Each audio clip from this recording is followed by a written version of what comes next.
13번째 노트입니다. 분기 한정법. 그래서 이제 알고리즘 설계 기법 중에 마지막으로 설명드릴 기법입니다. 우리가 살펴본 게 몇 개 안 되죠. 전수조사, 분할 정보, 그 다음에 탐욕적, 동적, 프로그래밍, 제추적, 분기 한정.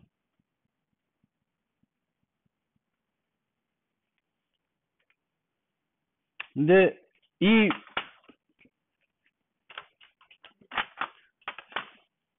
연결이 좀 되는 거죠, 각각이. 그래서 원래 우리가 대부분의 문제는 기본적인 전수조사 통해서 아마 해결할 수가 있겠죠. 근데 이제 전수조사에서 문제를 해결하는 것보다 더 효과적인 방법들이 있으면 그 방법을 써야 되는 거고, 그 효과적인 방법이 없을 때 그러면 전수조사해야 되는 경우의 수를 살펴봐야 되는 거고, 그 경우의 수가 적으면은 전수조사를 그냥 해서 문제를 해결하면 되겠죠. 그리고 이 우리 전수조사할 때 이제 보통은 반복문 갖고 해결이 어렵기 때문에 제기 함수를 이용해서 전수조사 알고리즘을 구현하게 되겠고, 이 전수조사 알고리즘을 구현할 때 이제 중요한 포인트들은 이제 종료 조건을 어떤 걸로 우리가 할 것인지, 그 다음에 중복 조사를 안 하게끔 조사하는 순서를 어떻게 할 것인지, 이런 것들이 중요하겠습니다. 그리고 이 전수조사하는 방법 말고 탐욕적인 방법으로 같은 문제를 해결할 수 있을 수 있어요. 이 경우에는 되게 효율적으로 문제를 해결할 수 있을 텐데, 많은 문제를 탐욕적인 방법으로 해결할 수 있는 건 아닙니다. 그래서 탐욕적인 아이디어를 생각해 보면, 이제 생각한 다음에는 이 탐욕적인 방법이 모든 경우에 해결하는지 증명을 해보거나, 아니면 발레를 찾아서 안 되는구나를 알고 그럼 포기해야 되는 거고, 다른 방법은 이제 쓰셔야 되는 거고요. 전수조사를 하는데 중복 계산이 많다. 이게 중복 계산이라는 거는 똑같은 인자를 이용해서 제기 함수를 여러 번 호출하고 있다. 그러면 기계적으로 메모리제이션 해가지고 효율을 높일 수가 있죠.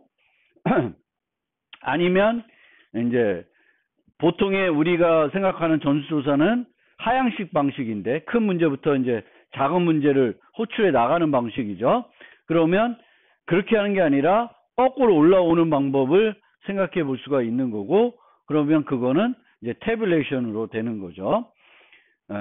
그 다음에 최적화 문제들은 이렇게 위로 해결하기 위해서는 최적 원칙이 만족해야 동적 태블레이션으로 해결할 수가 있습니다. 그 다음에 중복적으로 계산하는 건 많지 않은데, 프로미싱 함수를 만들어서 여러 가지 경우에 대해서는 배제를 할 수 있다. 그러면 좀 전에 배운 대추적 기법을 적용해 볼 수가 있습니다. 그래서 대추적 기법은 그 프로미싱 함수가 이제 중요하겠고, 모든 문제가 그렇지만 혹시 그 입력 데이터를 사전에 뭔가 처리하면은 더 효과적으로 할 수 있는지, 아니면 이 프로미싱한 그 유망한 조건을 적용하기 위해서 뭔가 사전에 뭐를 해야 될 수도 있습니다. 아까 영일 배낭처럼 무게당 가치순으로 정렬해야 그 바운드를 계산할 수가 있게 되는 거죠. 그래서 그런 것들을 따져봐야 되는 거고요. 지금 이제 배울 분기 한정 방법은 대추적하고 접근 방법은 비슷해요. 비슷한데, 이 대추적은 기본적으로 제기 함수를 이용해서 문제를 해결하는 거예요. 그럼 제기 함수를 이용해서 해결하면은 그 실행되는 순서는 내가 작성된 그 프로그램에 의해서 제기 호출 트리를 그렸을 때 그 제기 호출 트리에서 DFS를 하는 방식이 되겠습니다. 그런데 분기 한정은 그렇게 하는 게 아니라 그 제기 호출 트리를 내가 직접 만드는 거예요. 그러니까 전수조사를 제기 호출해서 만드는 게 아니라 반복문을 가지고 실제 트리를 만들어 가지고 전수조사를 하게 됩니다. 그러면 번거롭게 뭐하러 트리를 만드냐 하면은 더 유리한 쪽을 먼저 조사하겠다는 거예요. 더 유리한 쪽을 먼저 조사를 하면은 뭘 기대하는 걸까요? 답을 빨리 찾는 거예요. 최적의 답을. 근데 최적의 답을 빨리 찾으면 뭐가 좋을까? 더 많은 거를 배제할 수가 있겠죠. 그래서 지난번에 봤던 영일배낭 문제 같은 경우에는 바운드를 계산할 수가 있을 거고요. 그 바운드를 보고 그 바운드가 가장 높은 쪽을 먼저 조사하는 거예요. 근데 바운드가 큰 애를 먼저 조사하기 위해서는 제기 방식으로는 조사가 안 되고 실제 트리를 내가 만들어야 되는 거죠. 트리를 만들어서 조사를 해야 되는 겁니다. 그래서 이제 이 노트에서 설명된 분기 한정은 우선순위 큐를 이용해 가지고 트리를 직접 만들어 가지고 조사를 하는 방식이 되겠습니다. 그런데 실제 그 인터넷에서 브랜치 앤 바운드를 찾아보면은 이 장에서 설명하는 내용이 아니라 그냥 대충 내용을 설명하는 그런 그 자료들도 많이 있습니다. 그래서 그런 거를 조금 구분해서 좀 보세요. 그래서 제가 말씀드리는 거는 대추적은 오리지널한 전수조사에서 프로미싱 함수를 추가하는 거를 대추적이라고 하고 분기 한정이라고 하는 기법은 뭐 다르게 얘기할 수 있는데 뒤에 가면 나오겠지만 얘는 최고 우선 분기 한정 기법이라고 해서 트리를 직접 만들어 가지고 가장 유리한 쪽을 먼저 조사하는 그런 기법을 말하겠습니다. 그래서 이 분기 한정법이 뭔지를 좀 추가적으로 설명드리고 이 챕터에서는 3개의 문제를 살펴볼 거예요. 그래서 이미 살펴봤던 영일배낭, 그 다음에 동쪽 프로그램을 해결했던 웹판원 문제, 그리고 웹판원 문제하고 되게 유사한 작업 할당 문제, 3가지 문제를 살펴보겠습니다. 뭐 이 부분은 대부분 설명드린 내용이고요. 이제 설명드리고 싶은 거는 얘는 직접 트리를 만들어서 한다라는 거고, 트리를 왜 만드냐? 더 유리한 거를 먼저 조사하기 위해서 그런 거예요. 그러면은 내가 풀어가는 문제 중에 어떤 노드가 더 유리한지를 구분할 수 있어야 돼요. 그 구분을 할 수 없으면 이 기법을 적용할 수가 없게 되는 거예요. 더 유리한 게 뭔지를 알아야 되는 거지. 유리한 게 뭔지 알 수 있는 그런 최적화 문제는 얘를 이용해서 적용해 볼 수가 있어요. 캔썸 이런 거는 최적화 문제가 아니죠. 적용이 안 돼요. 카운썸 얘는 다 해봐야 돼. 얘도 적용이 안 되겠죠. 배썸은 적용이 될 수도 있겠죠. 왜냐하면은 가장 짧은 걸 찾는 거니까. 그런데 이 경우도 가장 짧은 거를 어디를 조사하면 더 빨라질까라는 거를 판단할 수 있어야 되는데 판단하기가 쉽지 않죠. 생각하기에는 아주 직관적으로 생각하면은 큰 수부터 우리가 고려하면은 답을 더 빨리 갈 거다라고 하는데 답을 못 갈 수도 있어요. 큰 걸 쓴다고 해서. 그러니까 그게 확실히 뭔가 더 유리하다는 어떤 증거는 없는 거죠. 그래서 그런 문제도 배썸 같은 경우에는 이제 최적화 문제이고 뭔가 더 유리한 게 있을 수 있을 것 같기도 한데 못 찾으면은 또 이 분기 한정을 쓸 수는 없는 문제가 되겠습니다. 그래서 이 영일 배당 문제를 보는데 영일 문제는 벌써 2번 받은 거죠. 동쪽 프로그램 보고 대추적을 봤던 거고 대추적에서 바운드를 계산했었죠. 그 바운드를 어떻게 계산했어요? 뭘 이용해서? 빈틈없는 채우기 문제를 이용해서 계산했어요. 빈틈없는 채우기 문제를 이용해서 바운드를 계산하기 위해서는 입력 데이터를 어떻게 해야 돼요? 무게당 가치순으로 내림차순으로 정렬을 해야 됩니다. 무게당 가치가 높은 것부터 고려를 해야 됩니다. 그러면 이제 이 조건은 대추적하고 똑같아요. 유망한지 여부는 대추적하고 차이가 없습니다. 새로운 걸 발견한 게 아니에요. 이 분기 한정에서는 대추적하고 똑같이 하는데 차이점이 있는 거예요. 그래서 이제 우리가 이제 적용해 하려고 하는 거는 최고 우선 분기 한정법입니다. 최고 우선. 근데 최고 우선을 하기 전에 무조건 너비 우선으로 한번 해보는 거예요. 너비 우선을 한다는 거는 이제 원래는 재교출로 가면 이렇게 가는 거죠.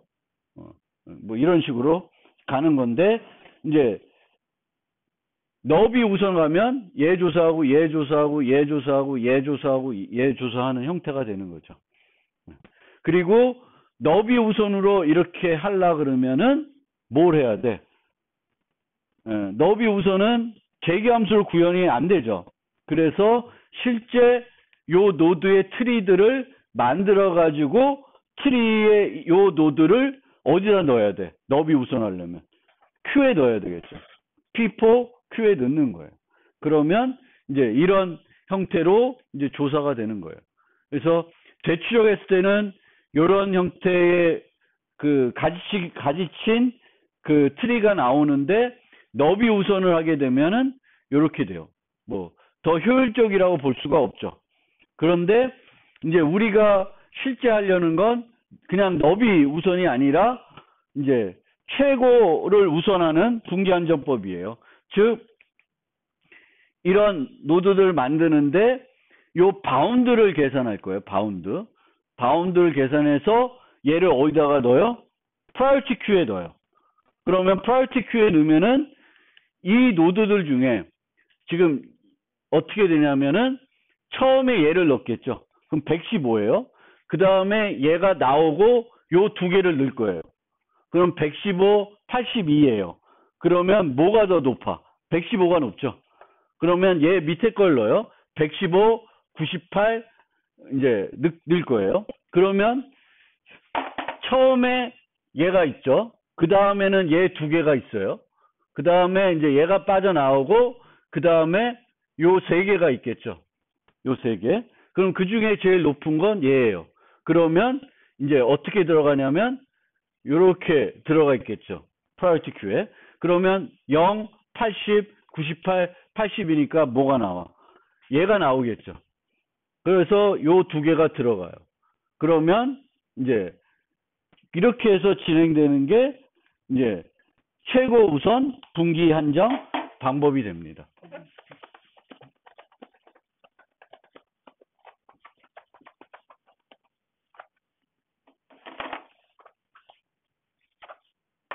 그러면 어떤 모습이 되냐면 요 모습이 돼요. 요 모습이 되고 얘랑 비교하면은 뭐 이 경우에는 조금 더 나아졌다고 보는 거죠.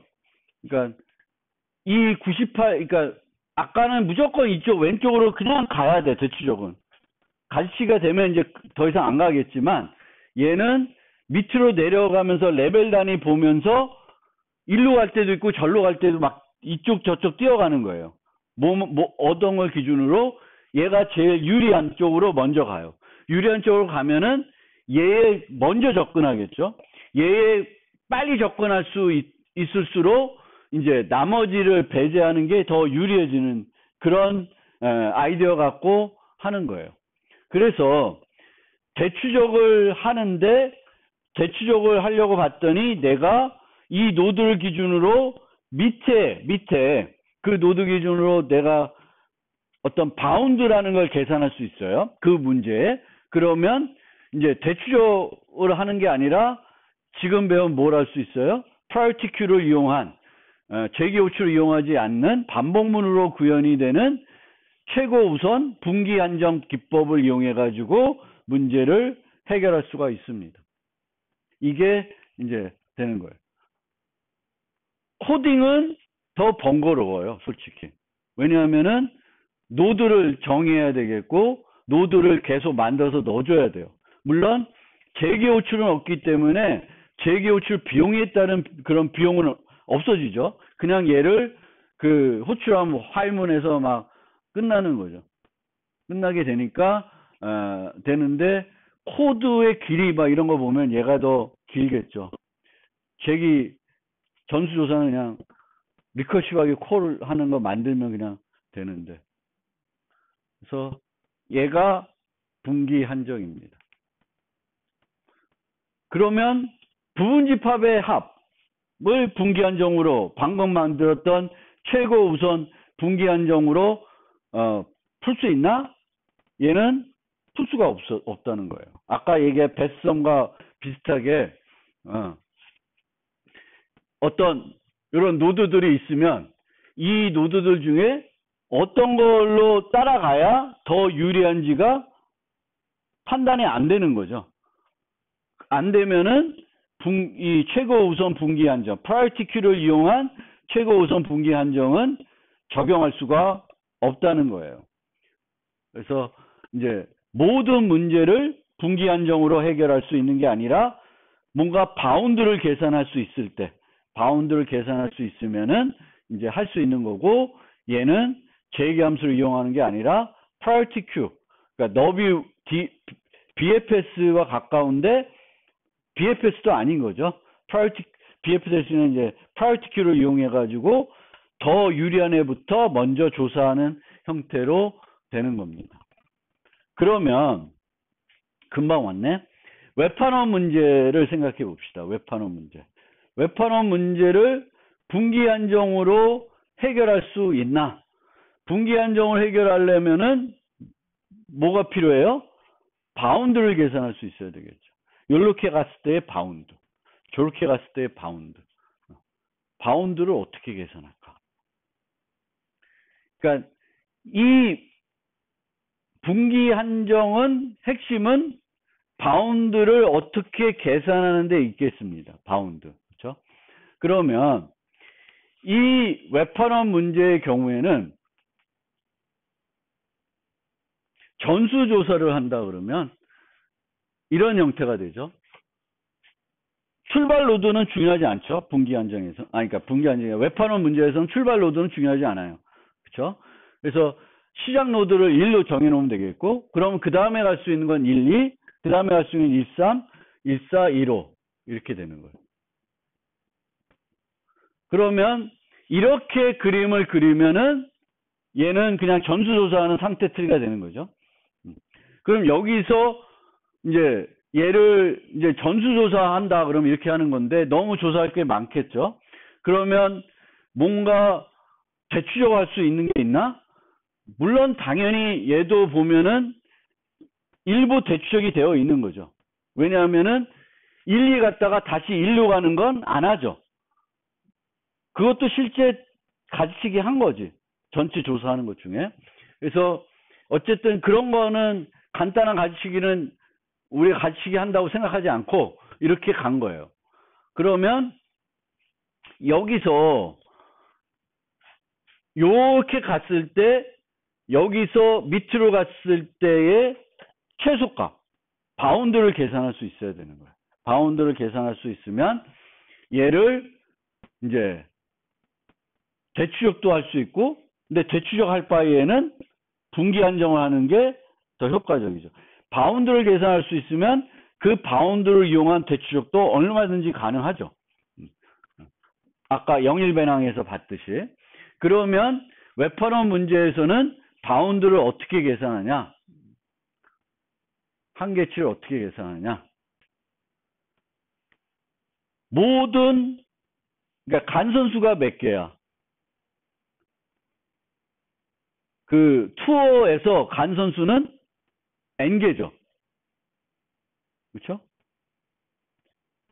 이 노드에서 마지막 1번에서 n번 노드까지 쭉 일직선으로 보면 n-1개고 n에서 다시 와야 되니까 총 n개예요.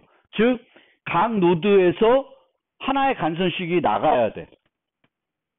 이 투어라는 건 각 노드에서 하나의 진출 간선으로 나가야지만 투어가 돼요.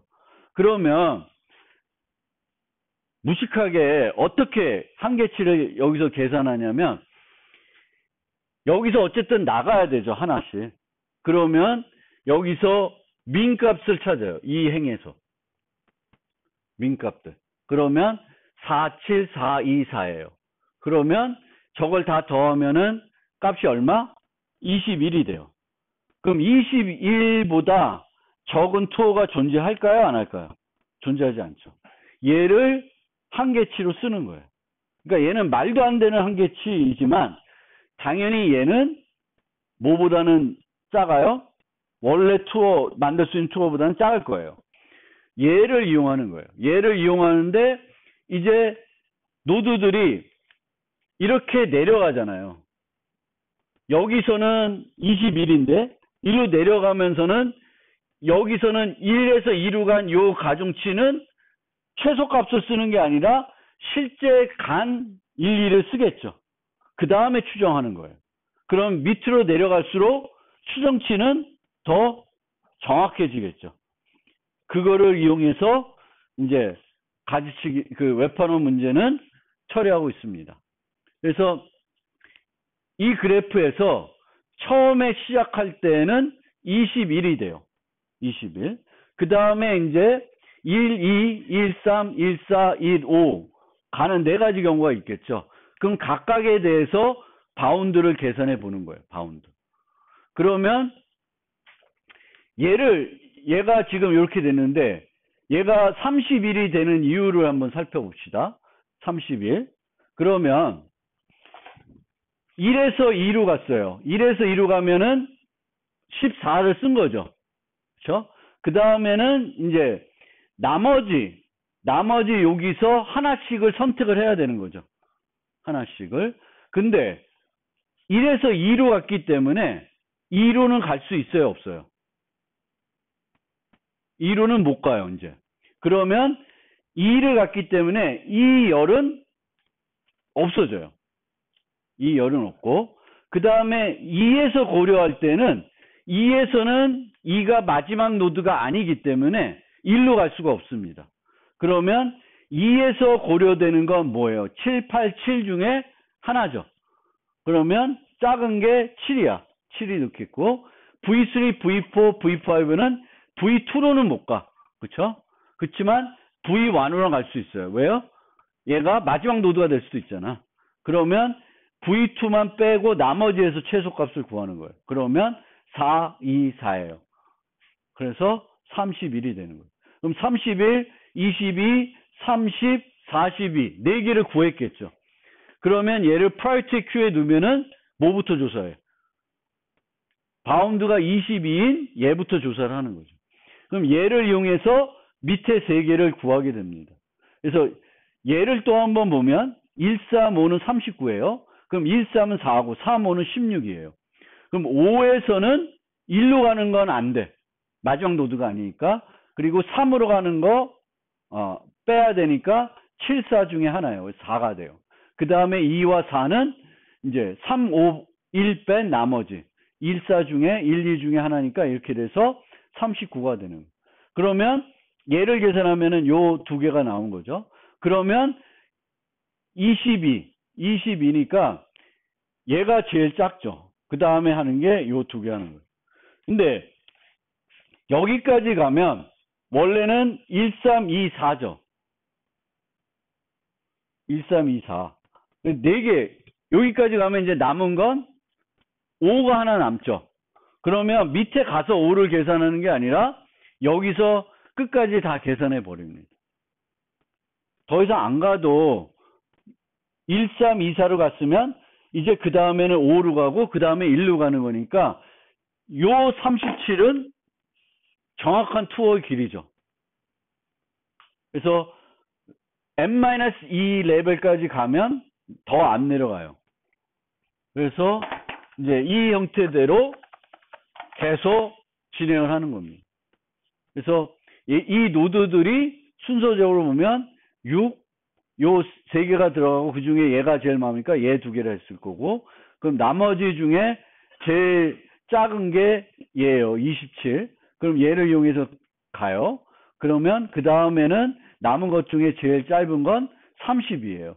30이니까 요 계산하고 30이면 계산하면 얘가 30이 나와요.